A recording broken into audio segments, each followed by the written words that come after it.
사사기 13장 24절 이하의 말씀입니다. 제가 24절과 25절 두 절 말씀만 읽겠습니다.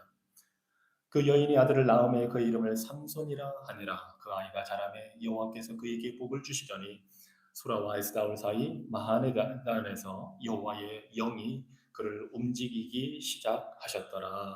아멘. 성령님, 주님의 말씀을 우리에게 비추어 주셔서 오래된 익숙한 이야기들 속에 숨겨진 그 영광의 풍성함을 보게 하여 주시옵소서. 말씀에 감추어진 깊은 의미를 가르쳐 주시고 우리의 눈을 열어서 주의 법에서 놀라운 것들을 보게 하여 주시옵소서. 예수님 이름으로 기도합니다. 아멘. 자리에 앉으시기 바랍니다. 우리가 마가복음을 통해서 예수님의 제자가 되는 것이 무엇인지에 대해서 우리가 들었고, 예수님의 가족이 된다는 것이 무슨 의미인지를 우리가 살펴보았습니다. 그래서 제가 과연 예수님의 제자가 되고 가족이 된다고 했을 때, 예수님을 믿고 따른다고 했을 때 어떤 모습일까 생각해 보면서 성경에서 그런 모습을 보여줄 수 있는 사람들이 누가 있을까 생각해 보았는데 참 많습니다. 성경의 구약부터 신약까지 예수님을 믿고 따르는 그런 모습의 사람들이 많이 있는데 어떤 모습이 우리 자신과 비교해 봤을 때 우리 자신을 돌아봤을 때 우리에게 교훈이 더 잘 교훈으로 다가올까 생각을 해보면서 오늘 우리가 삼손에 대해서 함께 좀 나눠보려고 합니다. 하나님이 택하셔서 부르신 그 사람은 어떤 모습일까? 하나님의 부르심을 따라 사는 사람은 어떤 모습일까? 그리고 왜 하필이면 이 삼손이라는 사람을 하나님이 택하여 주셔서 우리에게 모델로서 보여주시는지 오늘 이 삼손 이야기를 통해서 사사기에 있는 삼손 이야기를 통해서 한번 살펴보려고 합니다. 자, 모세가 이스라엘 백성들을 애굽에서 이끌어낸 후에 이제 여호수아라는 다음 지도자를 통해서 이 이스라엘 백성들을 가나안 땅 약속의 땅으로 인도해 들이셨습니다. 그리고 여호수아가 숱한 정복 전쟁을 치르면서 이스라엘 백성들이 그곳에서 자리를 잡고 살게 했고, 이제 여호수아는 하나님의 부름을 받아 떠났고, 이제 그 후에 다음 세대들이 이 가나안 땅에 정착해 살게 되었습니다. 그런데 안타까운 사실은 이스라엘 백성들이 정착해 살면서 모세라는 지도자가 떠나고 여호수아라는 지도자가 떠나면서 하나님을 아는 지식도 점점점 사라져 갔습니다. 모세는 창세기부터 신명기까지 하나님의 말씀을 받아서 이스라엘 백성들에게 전해 주었지만 이스라엘 백성들이 가나안 땅에 살면서 그 주신 하나님의 율법과 계명과 말씀들을 점점 잊어버리고 하나님을 떠나 그 당시 가나안 땅에 사는 부족들, 민족들이 섬기는 그들의 신들, 우상들을 섬기기 시작했습니다. 그러자 하나님께서 그 모세를 통해서 주신 말씀대로 신명기 28장의 말씀대로 너희가 나를 온전히 섬기고 나의 말씀을 계명을 순종하면 이런 복을 줄 터인데 너희가 나를 거부하고 우상을 섬기고 내 계명을 지키지 아니하면 이런 저주와 심판을 내릴 것이다 말씀하신 대로 이스라엘 백성들을 심판하셨습니다. 기근을 보내고 병을 보내서 역병이 돌게 하고 그리고 주변에 있는 민족들을 들어서 이스라엘을 침공해서 이스라엘 백성들에게 시련을 갖다 주셨습니다. 이런 일이 한 번, 두 번으로 끝나는 것이 아니고 사사기에 보면 이런 악순환이 계속되는 것을 보게 됩니다. 이스라엘 백성들이 우상 숭배에서 하나님의 심판을 받으면 괴로움 속에서 견디다 못해서 하나님께 부르짖습니다. 하나님 우리를 구원해 주시옵소서. 그러면 하나님께서 사사라는 지도자를 세워서 이스라엘 백성들을 구원해 줍니다. 다른 민족의 압제받고 사는 데서 건져주고 그들에게 다시 평안을 찾아줍니다. 그러면 또 한 몇십 년 잘 지내다가 이제 정작 또 하나님을 잊어버립니다. 그리고 우상을 섬기기 시작합니다. 일이 한두 번이 아니었습니다. 공식적으로 기록된 사사들의 명단만 이 사사기에 12명이 나옵니다. 첫 번째 사사로부터 우리가 잘 아는 기드온, 드보라, 이런 사람들을 거쳐서 하나님이 이스라엘 백성들의 잘못을 바로잡고 그들을 구원하시는 역사가 계속 되게 됩니다. 그리고서 마침내 오늘 본문에 나오는 삼손에게까지 이릅니다. 이 사사들은 사람들을 다스리도록 하나님께서 세운 지도자들입니다. 때로는 재판도 수행하지만 이들의 주된 역할은 전쟁을 하는 것입니다. 이스라엘을 침공해오는 적들을 물리치는 역할을 이 사사들이 할 수 있도록 하나님께서 그때마다 이스라엘 백성들을 위해 세워주셨습니다. 하지만 이런 악순환의 반복이 계속해서 되는 것을 이스라엘 역사를 통해서 우리가 볼 수 있습니다. 이것이 우리에게 보여주는 모습이 무엇이냐 하면, 하나님께서 주시는 교훈이 무엇이냐 하면 바로 타락한 우리의 죄악된 모습, 상태를 보여줍니다. 우리는 쉽게 잊어버립니다. 하나님의 은혜를 받고 구원의 은혜를 받았는데도 쉽게 잊어버리고 하나님을 쉽게 떠나고 하나님보다 다른 우상, 세상의 다른 것들을 더 좋아하는 경향이 우리 안에 가득 차 있습니다. 그래서 우리는 날마다 하나님의 은혜가 필요합니다. 그 하나님의 은혜가 아니라면 이 이스라엘 백성들은 벌써 정말 12번도 더 멸망받아 마땅한 사람들입니다. 하나님께서 아브라함과 이삭과 야곱에게 약속하시고 맹세하신 대로 이스라엘 백성을 사랑해 주지 않으셨다면 이스라엘 백성은 그냥 어느 나라의 침공을 받아 다 멸망당해서 포로로 잡혀가도 그만입니다. 그래서 우리는 이스라엘 백성과 마찬가지로 날마다 하나님의 은혜가 필요합니다.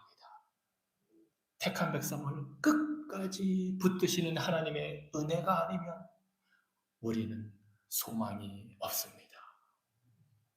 그리고 바로 이런 이스라엘 백성을 위해서 하나님께서 사사기의 마지막 사사 삼손을 세워주십니다. 이 삼손은 다른 사사들과 마찬가지로 이스라엘 백성을 적에게서, 원수에게서 구원할 자로 부름을 받았습니다. 그런데 이 삼손의 등장은 다른 보통의 사람들과는 좀 다른 면이 있습니다. 삼손의 어머니는 자식을 낳지 못하는 불임 어머니였습니다. 바로 그런 어머니에게 천사가 찾아와 이렇게 13장 5절에서 이야기를 합니다. 보라, 네가 임신하여 아들을 낳으리니. 어디서 많이 듣던 소리 같지 않습니까? 천사가 예수님의 탄생을 마리아에게 알려줄 때 나와서 하는 말처럼 지금 삼손의 어머니에게도 보라, 내가 임신하여 아들을 낳으리니 그의 머리 위에 삭도를 대지 말라. 이 아이는 태에서 나옴으로부터 하나님께 바쳐진 나실인이 됨이라. 그가 블레셋 사람의 손에서 이스라엘을 구원하기 시작하리라 하시니. 이 삼손은 태어나기도 전에 하나님의 특별한 선택을 받고 구별을 받았습니다. 이것이 나실인이라는 말의 뜻입니다. 하나님이 구별한 사람, 그리고 이렇게 나실인으로 하나님이 구별해서 부른 사람은 머리를 깎으면 안 됩니다. 이것이 민수기 6장에 나와 있는 규정이었습니다. 머리를 깎으면 안 되고 술도 마시면 안 되고 죽은 사체를 만지면 접촉하면 안 됩니다. 왜냐하면 나시리는 특별히 구별된 사람이라 부정한 것들, 절제할 수 없는 것들을 멀리해야 하기 때문에 하나님께서 이런 규정을 두셨고, 그래서 삼손은 태어나기도 전에 이런 특별한 존재로 구별되어서 길러지게 되었습니다. 마치 예수님께서 마리아의 동정녀 마리아를 통해 태어나게 하신 것처럼 삼손도 이스라엘 백성을 구원할 자로 특별하게 구별되었습니다. 이뿐만이 아닙니다. 이 놀라운 소식을 듣고 불임이었던 자신에게 천사가 나타나 이런 소식을 전해주니까 도무지 믿을 수도 없고 남편도 믿을 수도 없어서 과연 정말 그러한가 한 그들에게 하나님께서 하나님의 천사가 나타나서 이 모든 것이 하나님의 뜻임을 보여줍니다. 13장 19절로 20절 말씀입니다. 이에 마노아가 삼손의 아버지 이름입니다. 염소 새끼와 소재물을 가져다가 바위 위에서 여호와께 드림에 이적이 일어난지라. 마노아와 그의 아내가 본즉 불꽃이 제단에서부터 하늘로 올라가는 동시에 여호와의 사자가 제단 불꽃에 휩싸여 올라간지라. 마노아와 그의 아내가 그것을 보고 그들의 얼굴을 땅에 대고 엎드리니라.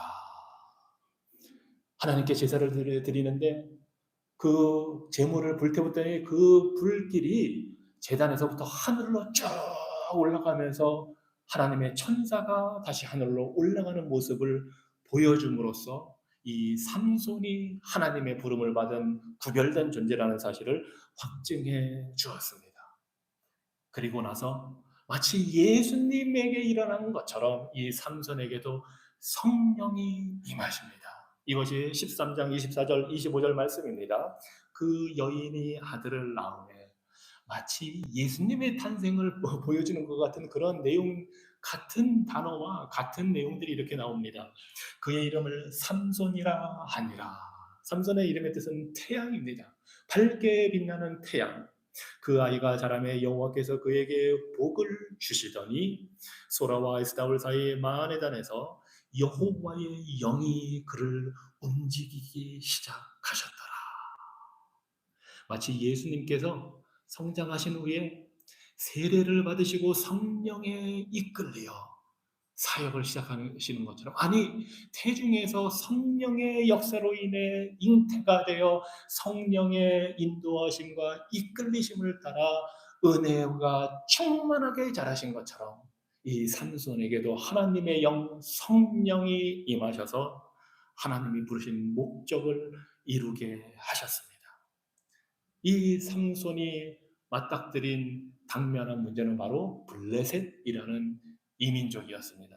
이 블레셋은 아마 지금으로 치면 그리스 밑으로 해서 그 카르타고나 이런 데서 그 사이프러스 섬에서부터 올라온 해양 민족이라고 생각이 되는데, 이들은 가나안에 정착한 민족이 아니었습니다. 이스라엘이 가나안 민족들을 다 쳐부수고 정착할 때 이들도 와서 가나안 민족을 정복같이 했습니다. 그런데 이들은 바로 하나님이 보낸 이방인들로서 이스라엘 민족을 훈련시키기 위해, 때로는 심판의 도구로 사용하기 위해 하나님이 보낸 민족이었습니다. 이들은 철기 문화를 갖고 있었고 앞선 발전된 무기를 갖고 있었기 때문에 이스라엘 백성들이 감히 이 블레셋을 대항해서는 싸울 엄두를 내지 못했습니다. 그전에는 기드온처럼 몇백 명만 있어도 적을 무찌르고 하는 그런 전쟁을 많이 잘 치렀는데, 이때쯤 되면 이스라엘 백성들이 감히 블레셋을 대항해서는 싸울 생각도 못합니다. 압도적인 군사력을 가진 이 블레셋 민족에게 이스라엘 백성들이 20년 동안이나 억눌림을 당하며 살게 됩니다. 바로 그러한 적을 무찌르도록 하나님께서 삼손이라는 용맹한 전사를 세워 주셨습니다. 그런데 이스라엘 백성들은 너무나 무기력하게 블레셋에 억눌린 나머지 이제는 삼손을 도와서 같이 싸울 생각도 하지 못합니다. 오직 삼손 혼자만 고군분투하며 적과 싸우게 됩니다. 14장 6절에 보면 19절에 보면 하나님이 삼손에게 임해서 적과 싸우는 모습들을 여러 가지로 보여주십니다. 여호와의 영이 삼손에게 강하게 임하니 그가 손에 아무것도 없이 그 사자를, 염소 새끼를 찢는 것 같이 찢었으나 사자도 맨손으로 찢어 죽이는 그런 능력을 하나님이 주시고, 19절에 보면 여호와의 영이 삼손에게 갑자기 임하심에 삼손이 아스글론에 내려가서 그곳 사람 30명을 쳐 죽이고 혼자서 이 블레셋과 맞서 싸우도록 하나님이 삼손을 사용하고 계십니다. 그런데 삼손은 백성들의 도움을 받지 못할 뿐만 아니라 심지어 이스라엘 백성들이 이 삼손을 잡아서 블레셋 사람에게 넘기려고까지 하는 그런 일들을 당합니다. 배신을 당하는 겁니다. 동족으로부터. 그 정도로 이스라엘 백성들은 영적으로 도덕적으로 무기력해지고 우상 숭배로 인해서 영적으로 죽은 자들처럼 되어서 심지어 자신들을 구원하러 온 이 삼손과 같은 지도자마저도 자신들의 지도자로 받아들이지 못하고 오히려 삼손을 체포해서 적에게 넘겨버리는 이러한 일을 삼손이 겪게 됩니다. 마치 예수님이 이 세상에 오셔서 사역하셨지만 기적을 보여주시고 이스라엘 백성들을 치료해 주셨지만 유대인들로부터 체포되고 넘겨지는 것처럼 삼손 역시 그런 악한 일들을 당하게 됩니다. 하지만 이 삼손은 여느 다른 사람들과 다릅니다. 하나님께서 구별하여 세우신 능력의 용사입니다. 그래서 15장 14절 15절에 보면 이 삼손이 어떻게 전쟁을 치르는지를 보여줍니다. 삼손이 레히에 이름에 블레셋 사람들이 그에게로 마주 나가며 소리 지를 때 여호와의 영이 삼손에게 갑자기 임하심에 그의 팔 위에 밧줄이 불탄 삼과 같이 그의 결박되었던 손에서 떨어진지라. 이스라엘 백성들이 이 삼손을 묶어서 블레셋 사람에게 넘겨줬는데 지금 그 묶었던 그 밧줄이 풀어진 겁니다. 삼손의 힘이 뭐라 그래야 되나요? 헤라클레스처럼 막 강해진 겁니다. 그리고 나서 15절에 보니까 삼손이 나귀의 새 턱뼈를 보고 손을 내밀어 집어들고 그것으로 1000명을 죽이고 삼손 혼자 블레셋 사람들과 싸워서 1대 1000으로 일당백이 아니라 일당천의 전쟁을 지금 치르고 있습니다. 이 치열한 전쟁을 치르고 블레셋 사람들을 다 전멸시키고 나서 목말라 죽게 되었을 때에 삼손이 15장 18절에서 이렇게 부르짖습니다. 삼손이 신이 목이 말라 여호와께 부르짖어 이르되 주께서 종의 손을 통하여 이 큰 구원을 베푸셨사오니 내가 이제 목말라 죽어서 할례 받지 못한 자들의 손에 떨어지겠나이다 하니 하나님이 레히에서 한 우묵한 곳을 터뜨리시니 거기서 물이 솟아 나오는지라 삼손이 그것을 마시고 정신이 회복되어 소생하니. 마치 주님께서 내가 목마르다 외치신 것처럼 삼손도 치열하게 적과 싸운 후에 하나님께 목말라 죽게 되었다고 울부짖습니다. 그럼 그에게 하나님께서 물을 내어 공급해 주십니다. 이 모습을 보면 하나님이 삼손을 택하신 이유를 우리가 볼 수 있습니다. 그는 하나님의 능력을 받아 성령이 임하실 때마다 적과 맞서 담대하게 그것도 일당천에 두려움 없이 나가 담대하게 싸운 용사입니다. 하나님이 구별해 쓰실 만한 인물입니다. 여기까지 보면 삼손의 모습이 정말 아름답고 훌륭한 용사의 모습입니다. 그리고 아마 어릴 때부터 교회에서 주일학교에서 들으신 분들은 삼손의 이야기를 잘 들으셨을 거고 이것과 더불어 유명한 삼손과 들라 얘기까지 들으셔서 알 것입니다. 이 이유를 넘어가면 과연 삼손에 대해서 우리가 주일학교 어린이들에게 다 가르쳐 주어야 할지 의구심이 들 정도로 또 다른 삼손의 모습을 보게 됩니다. 삼손은 용맹한 지도자였고 전사였고 백성들을 구출해내는 위대한 지도자였지만 또 다른 한편으로 삼손의 모습은 우리가 본받고 따라가기에는 너무 거리가 먼 도덕적으로 불완전하고 타락한 자의 모습도 있다는 사실을 우리가 보게 됩니다. 삼손은 나실인으로 구별되었기 때문에 더군다나 이스라엘의 백성이면서 당연히 이스라엘 민족 중에서 결혼을 했어야 하는 사람입니다. 그런데 첫 번째 결혼 상대로 고른 사람이 블레셋 사람이었습니다. 다른 이방 민족, 하나님이 금지하신 결혼을 지금 삼손은 하려 하고 있습니다. 그것도 적과의 동침을 지금 추구하고 있는 것입니다. 안타깝게도 그 결혼이 잘못돼서 아내가 죽게 되고 거기에 대한 그 보복을 해야 할 정도로 굉장히 불행한 결혼을 겪었습니다. 하지만 그것으로 끝난 것이 아니었습니다. 삼손은 자신의 넘치는 힘만큼이나 끌어오르는 정욕을 감당하고 주체하지 못해서 매춘부를 찾아갑니다. 그것도 이스라엘 민족에게서 찾는 것이 아니라 이스라엘 민족에게 매춘부가 있으면 이상한 일이잖아요. 그래서 블레셋 매춘부를 찾아갑니다.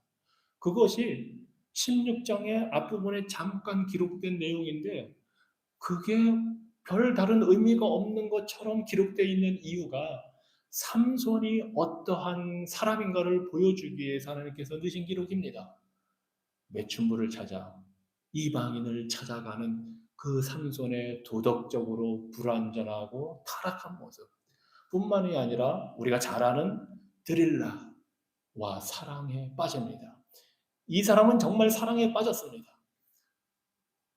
그래서 그 드릴라의 품에서 헤어나오지 못하는 연약한 인간의 모습을 보여줍니다. 삼손의 약점은 유혹에 약하다는 거였습니다. 용맹스러운 힘을 가지고 있었는데 자신의 정욕, 유혹, 여인의 유혹에 매우 취약한 그런 사람이었습니다.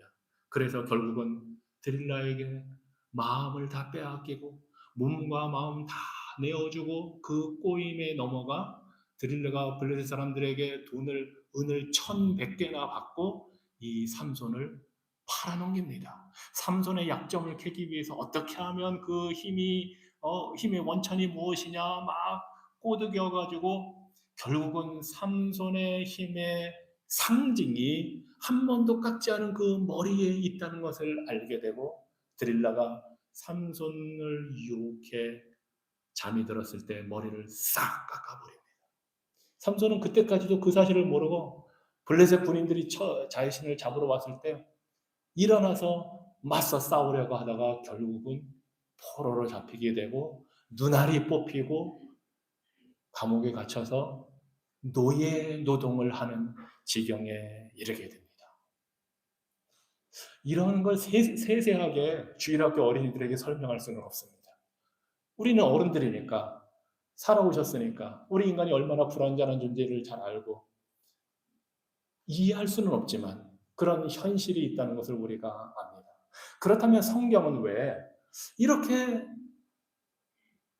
이중적인 면을 갖고 있는 사람, 이렇게 불완전한 사람을 기록하고 있을까요? 사실은 삼손뿐만이 아닙니다. 여러분들이 잘 아시는 많은 성경의 인물들이 결함을 다 갖고 있습니다. 에스겔 선지자는 당시에 타락한 이스라엘 백성들을 향해서 우리가 회개하지 않으면 하나님이 심판하신다고 말하면서 노아와 욥과 다니엘과 같은 의인들이라 할지라도 이 사람들은 자기들만 간신히 구원받을 것이지 다른 사람들을 구원할 여력이 없다고 말을 합니다. 그러니 이스라엘 백성들은 당연히 노아와 욥과 다니엘 같은 사람들은 훌륭한 인물이고 의로운 자들이라고 다 알고 있었습니다. 그런데 왜 하필이면 이 세 사람 정도만 꼽았을까요? 아니, 믿음의 조상 아브라함은 어떤가요? 위대한 왕 다윗은 어떤가요? 그 사람들의 이름이 이 의로운 인물 3위에 들어가지 못했다는 것이 놀랍지 않습니까? 사실 성경은 이러한 사람들, 불완전한 사람들, 뭔가 모델이 될 것 같은 좋은 모범이 되지 못할 것 같은 사람들의 모습을 있는 그대로 기록합니다. 믿음의 조상 아브라함은 2번이나 자신이 살기 위해서 자신의 아내를 누이 동생이라고 속인 사람입니다. 다윗은 어떻습니까?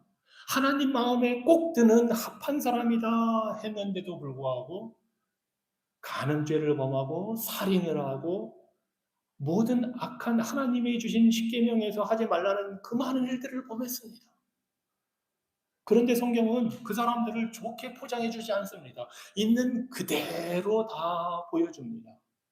저 같으면 부끄러워서 말할 수 없는 일들을 성경은 그대로 보여주고 있습니다. 아니, 구약의 인물들뿐만이 아닙니다.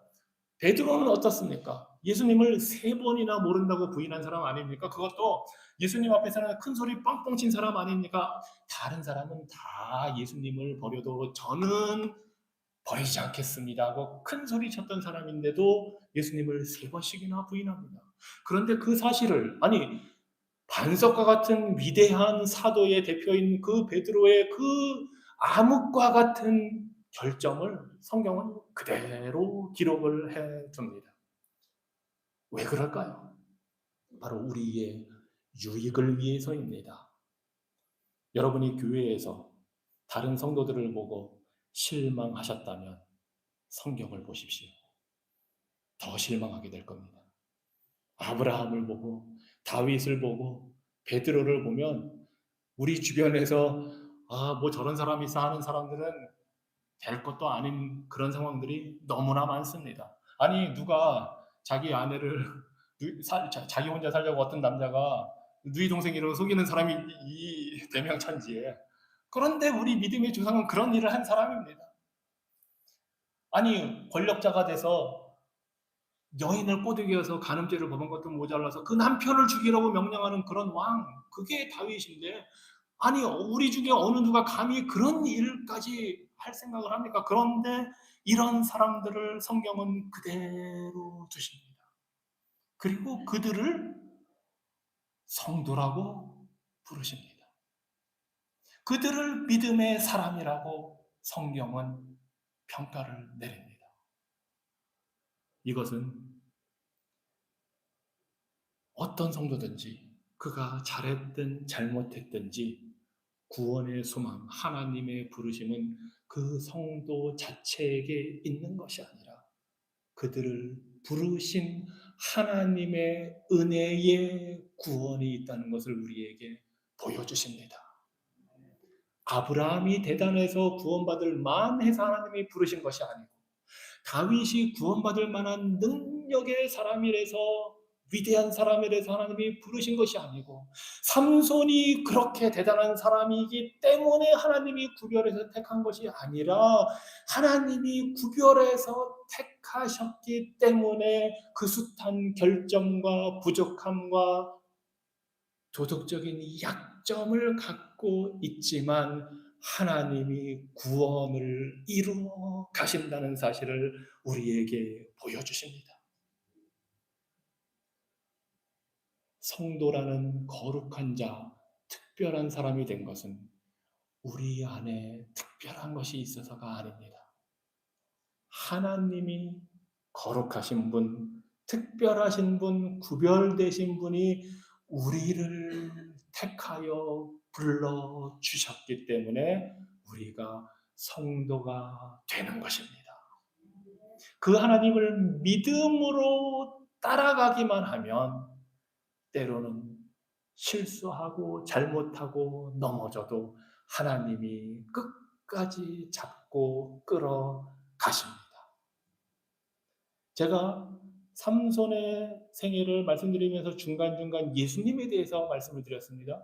예수님의 생애와 비슷한 점들이 여러 가지 있습니다. 천사가 와서 탄생을 얘기해 준 것도 그렇고 성령님이 임한 것도 그렇고 예수님이 이스라엘 백성을 구원하러 오신 것처럼 삼손도 이스라엘 백성을 구원하도록 부름을 받았고 그래서 이 모든 역할들이 삼손과 예수님의 그 사역이 비슷하다는 것을 보여줍니다. 그렇지만 분명히 삼손과 예수님 사이에는 다른 점이 있다는 사실 또한 우리가 알게 됩니다.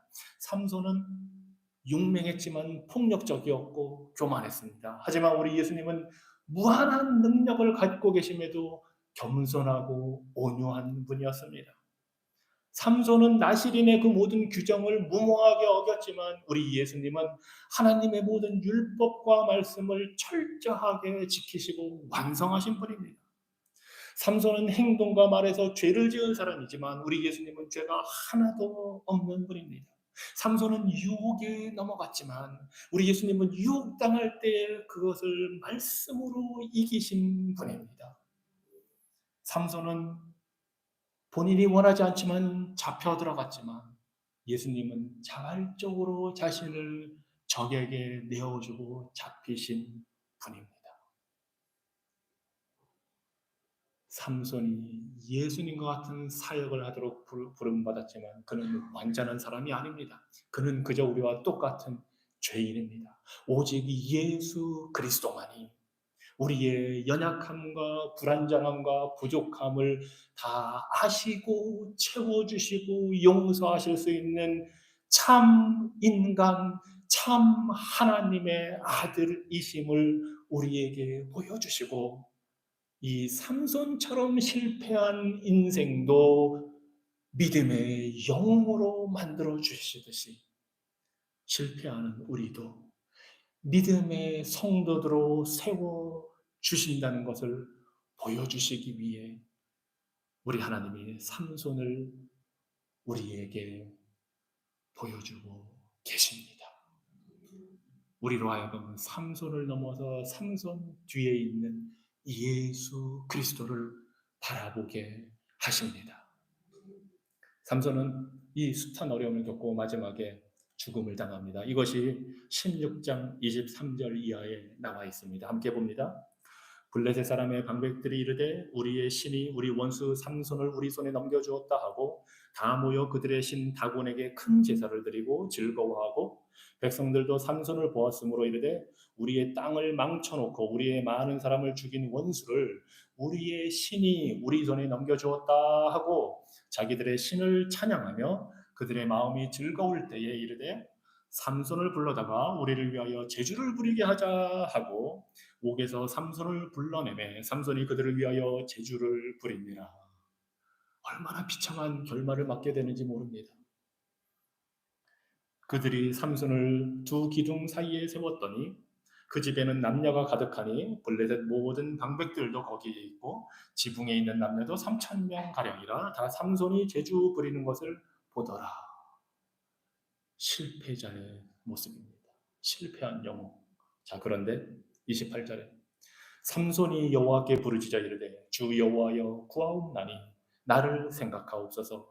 하나님이여 구하옵나니 이번만 나를 강하게 하사 나의 두 눈을 뺀 블레셋 사람에게 원수를 단번에 갚게 하옵소서 하고 삼손이 집을 버틴 두 기둥 가운데 하나는 왼손으로 하나는 오른손으로 껴 의지하고 삼손이 이르되 블레셋 사람과 함께 죽기를 원하노라 하고 힘을 다하여 몸을 굽히매 그 집이 곧 무너져 그 안에 있는 모든 방백들과 온 백성에게 덮이니 삼손이 죽을 때에 죽인 자가 살았을 때에 죽인 자보다 더욱 많았더라.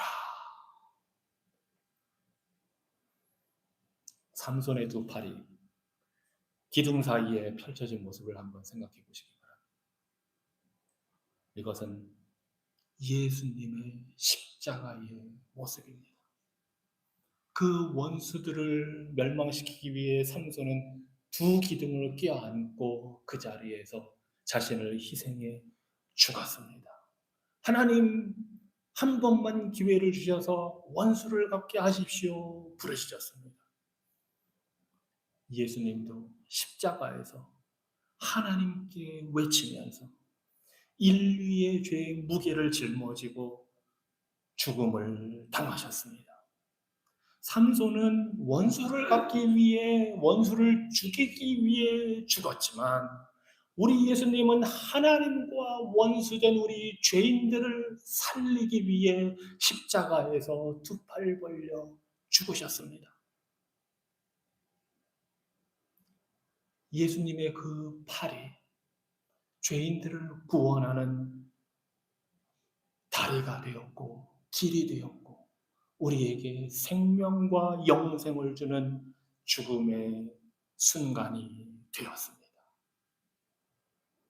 삼손은 마지막 죽는 순간에 자신의 그 비참한 최후가 예수 그리스도를 향할 수 있도록 마지막 힘을 다해 하나님 앞에서 자신을 희생하였습니다.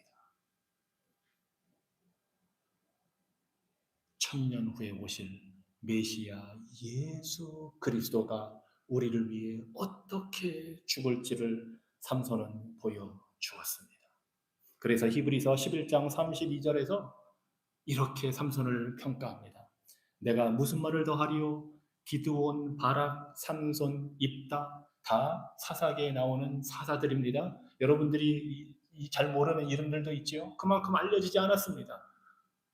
그런데 이런 실패한 삼손도 다윗 및 선지자들과 사무엘과 선지자들의 일을 말하려면 내게 시간이 부족하리로다. 그들은 믿음으로 나라들을 이기기도 하며 의를 행하기도 하며 약속을 받기도 하며 사자들의 입을 막기도 하며 불의 세력을 멸하기도 하며 칼날을 피하기도 하며 연약한 가운데서 강하게 되기도 하며 전쟁에 용감하게 되어 이방 사람들의 진을 물리치기도 하며 삼손은 이 실패한 영웅 삼손은 믿음으로 하나님의 백성들을 구원하는 일을 했다고 히브리서는 평가를 내리고 있습니다. 이것이 하나님의 방법입니다. 우리 불완전한 사람들을 사용해서 영광을 받으십니다. 그리고 완전한 독생자 예수 그리스도를 보내 우리 불완전한 사람들을 구원에 사용하십니다. 이것이 하나님이 베드로와 바울을 사용하시는 방법입니다. 하나님은 잘나지 못한 사람들, 똑똑하지 못한 사람들, 연약한 사람들을 특별히 구원에 쓰기를 원하십니다. 그렇게 할 때 하나님의 영광이 나타나기 때문입니다. 삼손처럼 영웅인 줄 알았는데 실패한 자, 이런 사람을 통해 영광 받으시고 구원을 이루시는 하나님이 되기를 원하십니다. 그리고 그 일을 완전한 하나님의 아들 예수 그리스도를 통해 우리 안에 이루어 주십니다. 이것이 복음입니다. 이것이 하나님의 은혜입니다. 이 은혜가 우리를 구원하여 부족한 우리로 하여금 성도, 예수님의 가족, 예수님의 제자 되게 하십니다. 우리는 이 축복을 받은 자들입니다. 기도하겠습니다. 하나님, 실패한 영웅 삼손의 생애를 통해 우리 자신의 모습을 봅니다. 뿐만 아니라 그의 생애를 통해 우리를 구원하러 이 땅에 오신 예수 그리스도의 모습 또한 봅니다. 하나님, 이렇게 불완전한 삼손을 예수 그리스도를 예표하도록 사용하신 하나님의 지혜와 능력을 찬양합니다. 그러한 하나님의 은혜가 우리에게도 임하여 삼손과 똑같이 부족한 우리를 부르시고 구원하여 예수 그리스도를 믿음으로 하나님의 백성되고 자녀되고 예수 그리스도의 가족이 되어 살도록 제자되도록 우리를 불러주셨사오니 우리는 부족하지만 우리 안에 살아계신 예수 그리스도의 구원의 복음의 은혜의 영광을 우리의 삶을 통해 나타내어 주시옵소서. 우리가 날마다 더욱 예수 그리스도를 닮아가게 하셔서 우리가 잘 될 때이든지 못 될 때이든지 건강하든지 연약하든지 부유하든지 가난하든지 어떠한 환경에서도 예수님을 나타내는 사람들 되도록 축복하여 주시옵소서. 예수 그리스도 이름으로 기도합니다. 아멘. 자리에서 우리 주 예수 그리스도의 은혜와 우리 하나님 아버지의 놀라우신 사랑과 우리로 하여금 구별되어 택함을 받은 대로 불러주셔서 예수 그리스도를 믿음으로 하나님의 백성과 자녀되게 하시고 예수 그리스도의 가족과 제자되어 성도로서 살도록 역사하시는 성령 하나님의 그 능력과 교통하심이 오늘 모여 하나님을 예배하며 삼손과 같은 자들이지만 예수 그리스도로 인하여 성도되었음을 알고 순종하는 믿음으로 살기를 소원하는 주의 백성들과 가정과 교회 위에 이제로부터 영원토록 함께 계실지어다. 아멘.